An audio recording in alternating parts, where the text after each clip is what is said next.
সম্মানিত ওলামায়ে কেরাম, প্রিয় সাংবাদিক বন্ধুগণ, প্রশাসনের দায়িত্ব যারা নিয়োজিত রয়েছেন, বিশেষ করে এই আবহাওয়ার মধ্যেও আপনার যে ত্যাগ দেখিয়েছেন, এর মাধ্যমে প্রমাণিত হয়েছে যে এ দেশের ভিতরে আর চাঁদাবাজ, খুনি, গুবি বাংলার জমিনে টিকতে পারবে না।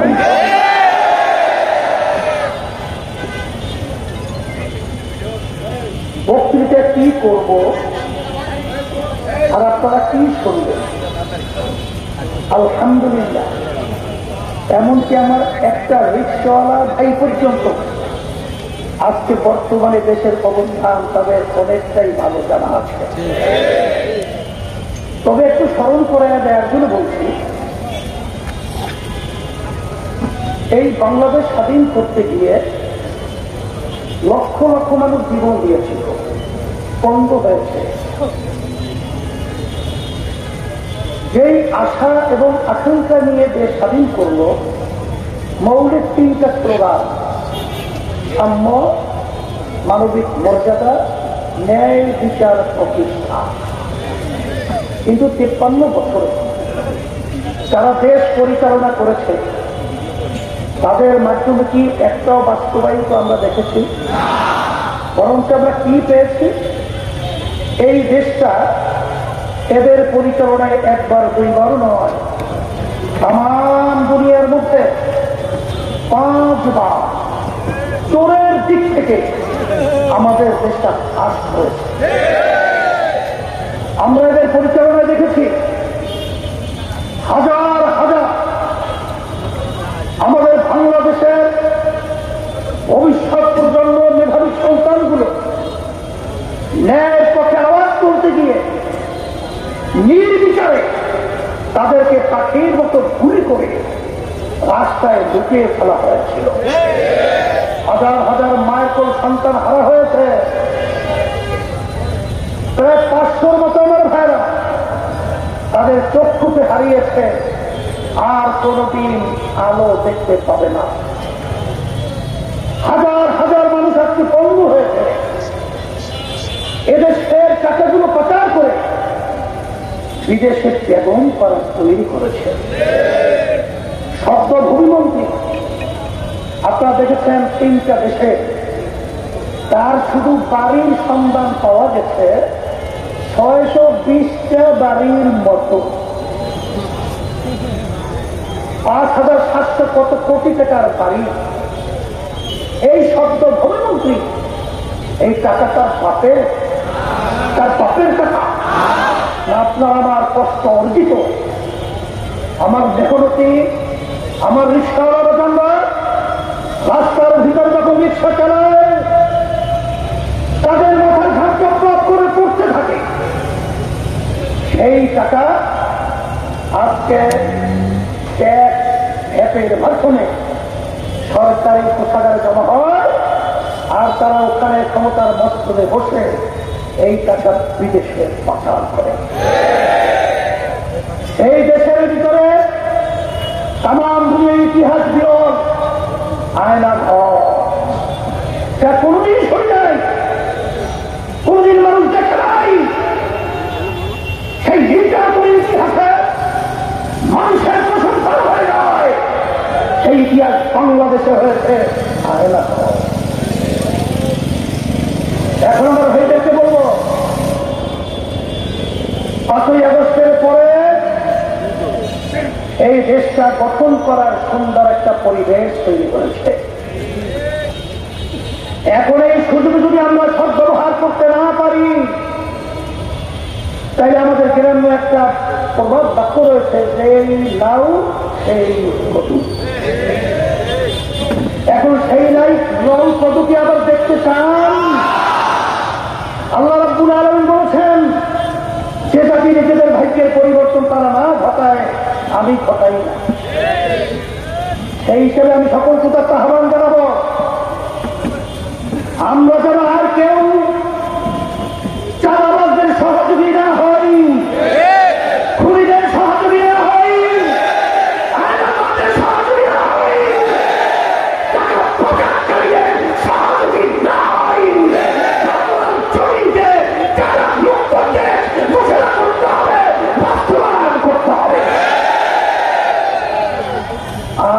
সেই মায়ের কলিজা ফাটা চিৎকার শুনতে চাই না। মা যখন কলিজা ফাটা চিৎকার দেয়, আজকে কয়েকদিন পর্যন্ত আমার সন্তান আমাকে মা বলে ডাক দেয় না। সেই মায়ের কান্না শব্দ আর শুনতে মন চায় না। সেই সোহাগের মতো আমার বাংলাদেশের সন্তানকে আইয়ামের জাহিলিয়াতের চেয়েও ভয়ঙ্কর পরিণতির মাধ্যমে, পাথরের মাধ্যমে যে নির্মম হবে আমাদের দেশে হত্যা করা হলো, তাকে মারা হলো, এরপরে তার উপরে উঠে তারপর কিছু বিনোদন করলো, এই দৃশ্য বাংলার মানুষ দেখতে চায় না। এই জন্য আমার ভাইদেরকে বলবো, এক ছাড়া নড়াচড়া ছাড়া মার যদি ফাঁকা থাকে আগাছা জন্মাইবে। আগাছা যেন জন্মতে না করে, এই জন্য আমি সকলকে আহ্বান জানাবো, আজকে দিন দেশ সুন্দর করার লক্ষ্যে, মানবতার কল্যাণের জন্য, ইসলামের কল্যাণের জন্য যখন আমরা আওয়াজ করেছি, সেই 5ই আগস্টে এরপরে যে ক্ষেত্র তৈরি হয়েছে, সেই ক্ষেত্র সুন্দর করা নীতি আদর্শের নাম হলো ইসলাম। সেই নীতি আদর্শ নিয়ে যখন আমরা ঘোষণা করেছি, ইসলামের পক্ষে একটা বাক্য এবং যারা নাকি দেশ তৈরি করেছেন তাদের সকলকে নিয়ে আমরা এই দেশ করার লক্ষ্যে আমরা সবাই ঐক্যবদ্ধ ভাবে আমরা কার্যক্রম পরিচালনা করব। তখন আমরা কি দেখতে পাই, এক শ্রেণীর স্বার্থান্বেষী ভাব, তাদের ইতিহাস আমাদের সামনে পরিষ্কার। তারা কি করেছে আমাদেরকে নতুন ভাবে বোঝানোর কোনো প্রয়োজন নেই। তারা আজকে আমাদের বিরুদ্ধে দেশ গড়ার যারা নাকি লক্ষ্যে কাজ করছে, তাদের বিরুদ্ধে বিভিন্ন ষড়যন্ত্রে মৃত্যু পেয়েছে। কিন্তু আমার মন বলছে, 5ই আগস্ট খুনি এবং গুমি টাকা পাচারকারী হাসিনা বুঝতেও পারে নাই তার দেশ ছেড়ে পালাতে হবে। ভাত পাক করেও খেয়ে যেতে পারে নাই। আমিও তাদেরকে স্মরণ করে দিতে চাই, হে জনতা, হে খুনিরা, হে স্বার্থান্বেষী বাংলাদেশের মানুষ, ইসলাম প্রেমী মানুষ এবং দেশপ্রেমিক মানুষ আজকে রাস্তায় সর্বত্র ঐক্যবদ্ধ হয়েছে। এদের তোরে, এদের আওয়াজে আজকে আল্লাহর রহমতে আপনাদের দোয়ায় এই চাঁদাবাজ, খুনি, টাকা পাচারকারীদেরকে বঙ্গোপসাগরে নিক্ষেপ করছে। আর সকলকে দেশ গড়ার, ইসলামের কল্যাণ, মানবতার কল্যাণের জন্য আমি সকলকে আহ্বান জানাচ্ছি।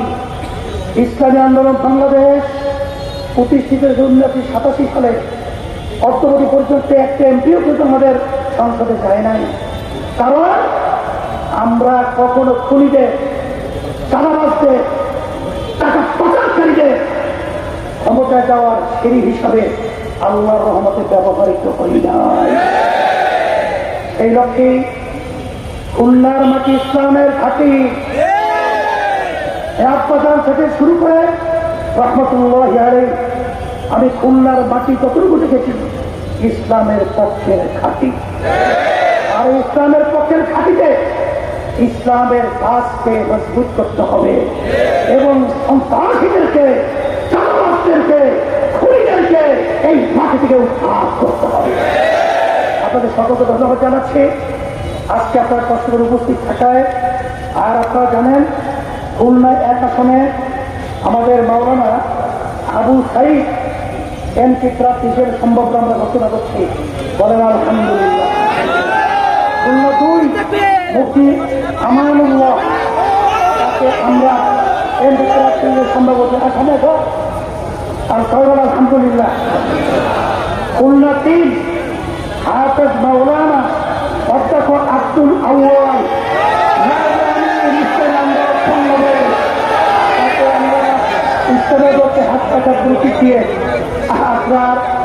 আপনাদেরকে আমারও হিসেবে রেখে দেওয়া।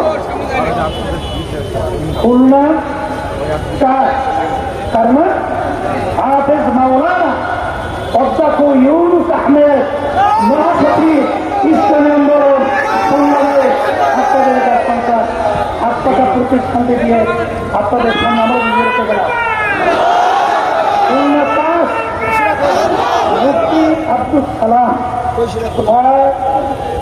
সালাম সাহেব, তাকে আমরা হাসপাতাল প্রতীক দিয়ে শান্তির প্রতীক আপনাদের কাছে আমরাও হিসেবে রেখে গেলাম। সম্ভাব্য প্রার্থী হিসেবে আমরা ঘোষণা করছি আল্লাহ রাব্বুল আলামিন ইসলাম মানবতার কল্যাণ দেশের জন্য করি। হ্যাঁ হয়েছে ও খুলনা 6 কই ও খুলনা 6 মোহাম্মদ আসাদুল্লাহ হিলকালি। এই তো আসাদুল্লাহ কোথায়? আমাদের সেক্রেটারি